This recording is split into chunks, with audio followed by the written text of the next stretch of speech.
So my topic today is trimming pet nails, a demonstration on trimming pet nails as an alternative to declawing pets. I'm going to have the audience introduce themselves since we're in home setting. You want to start? My name is Sebastian Schaefer, and I am a friend of her boyfriend. That's how I know her. Right. Hi, I'm Georgia Brown. I'm a neighbor. Hi, I'm Carol Dunn. I'm also a neighbor. I'm Joey Tucker. I'm Crystal's boyfriend. I'm Crystal Crawford. I am Stacy's coworker and friend. All right, well, we'll begin. All right. So when you adopt a puppy or a kitten, you imagine bringing it home to your family, taking it out for walks, playing with it, and watching it grow up. Not to mention all the adorable videos and pictures that you take and post on your social media accounts. We are now a society that loves our pets, and who can blame us? But what happens when those kittens and puppies get older? When they start scratching the furniture, the hardwood floors, the carpet, or destroying things that we spend our hard-earned money on. Do we get rid of them, or do we fix them? Hi, my name is Stacy Stringer, and I'm a pet owner of 5, sometimes not so wonderful, fully clawed cats. I'm here today to discuss the topic of declawing, a topic I know is very controversial, and I would like to provide you with an alternative to the practice. I spent the last 2.5 years working with cats and dogs and building my knowledge base to manage pet nails, as well as working with my own pets at home. I would like you to leave here today with a greater understanding of 3 areas. First, we will look at the practice of declawing and some policies that have been put into place around the world, followed by a background on the structure of pet nails and how pet nails can be maintained as an alternative to declawing. And finally, I will finish with a demonstration on how to assess nails and trim accordingly to ensure proper nail health is maintained. You are likely to find at least one person that you know that has their pet's nails removed, whether they be just the front or all 4 paws. An ononectomy or declawing is a common procedure that faces quite a bit of controversy between the veterinary community and the public. The practice is used in hopes of relieving destructive scratching behaviors that affect furniture, people, and other pets, as well as relieving issues for owners who may be immunocompromised. However, there is little scientific research that has been conducted to determine if the practice is beneficial, and there are minimal results on the likelihood of long-term behavioral and physical negative side effects. As noted in John Cotter's article, Veterinary Body Takes Stand Against the Declawing of Cats. There are 2 procedures that can be performed, but the goal is to remove the nail and the piece of bone that the nail grows from, which prevents the nail from growing back in the future. If you were to look at your hand in order to determine which part that gets removed, imagine that the first joint right here was completely taken off of all of your fingers. I found a lot of articles that went back and forth on this topic specifically, but most of the articles were against declawing. In fact, Cotter states towards the end of his article that declawing is banned in Britain, Europe, Australia, as well as Los Angeles and Denver, as listed in the article United by Pets, Albany bans declawing of cats.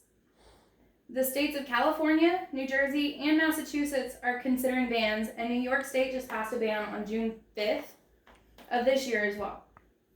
All in all, I have mixed feelings on the practice. I feel that as a pet owner, it's our responsibility to maintain our pet's nails just like we would our own. And personally, I would never take part in the practice. Until the procedure is banned throughout the United States, my position remains to be that it should only be done if it's a medical necessity. In the long run, I find it relatively easy to take care of pet nails with a little bit of knowledge and some training on how to trim nails. In order to keep pet nails maintained, you must know a little bit about nail structure. Nice diagrams are over here. Give me just a second to go grab those.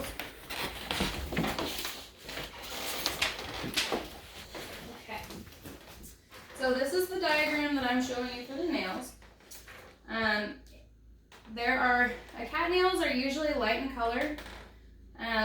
Some cats are oftentimes dogs can have darker colored nails or even black, which is normal, but it can be really difficult to trim. There are 3 distinct parts of the nail that you should know about. The pink part in the center here is called the quick, and it's made up of blood vessels and nerves that feed the rest of the nail itself. The white part is the claw, and that's the part that you're going to trim. And then this part right here is called the sheath, and that's at the very end of the nail. You can find it in a variety of colors such as white, pink, or black, depending on the skin color of the animal. Now when you declaw a pet, you're removing the entire portion of the nail as well as the sheath and the bone that follows down to the joint. So this is a normal nail diagram. And then this is the part on a cat nail that gets completely taken off.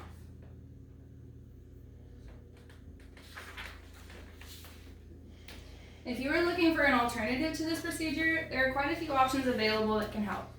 Nail caps can be purchased and applied to the nails to relieve issues. They last about a month and require trimming nails to the application and can be difficult to glue on if you aren't very experienced with it.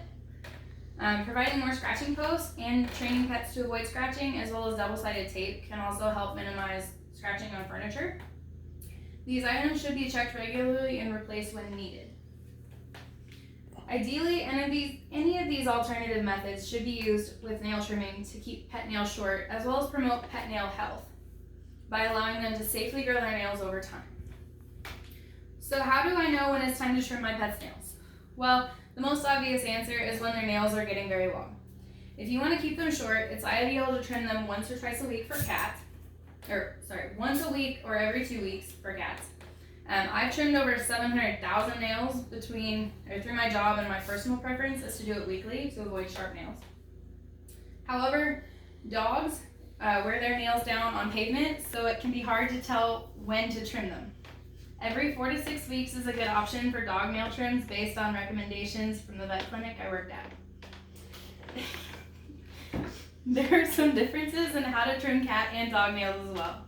Dogs can have nail trims and then have their nails filed and smoothed out via Dremel, whereas cats usually are just clipped. If you're worried about the nails being sharp for cats still, you can use a regular nail file to do the edge of the cat's nails.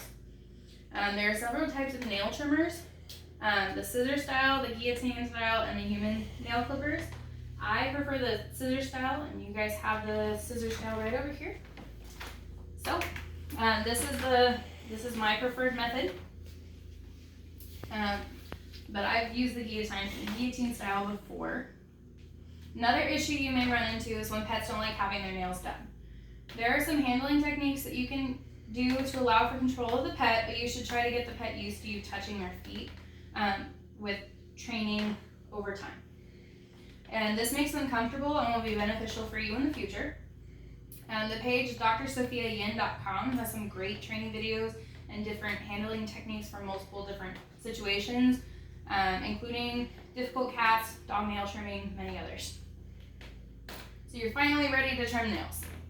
You got your trimmers, you got your cat, now it's time to start trimming.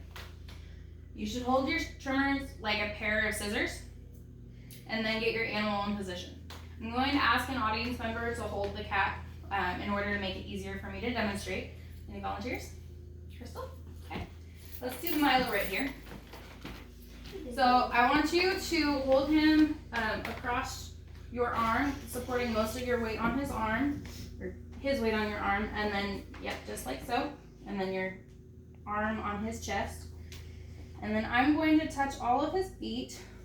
So you'll want that other hand to scratch his scruff just in case we need more support or restraint.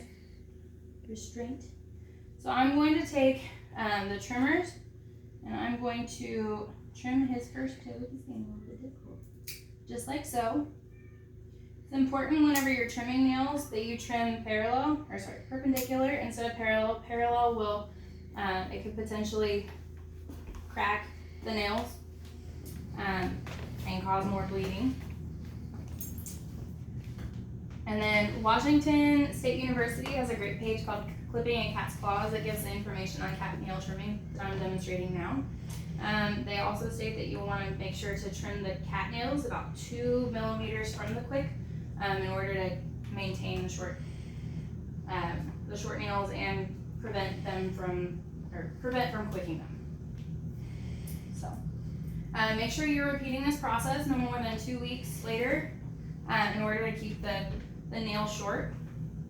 And then if you have a pet that is being very difficult, you can use a towel to wrap around them in order to minimize injury and then keep them relaxed.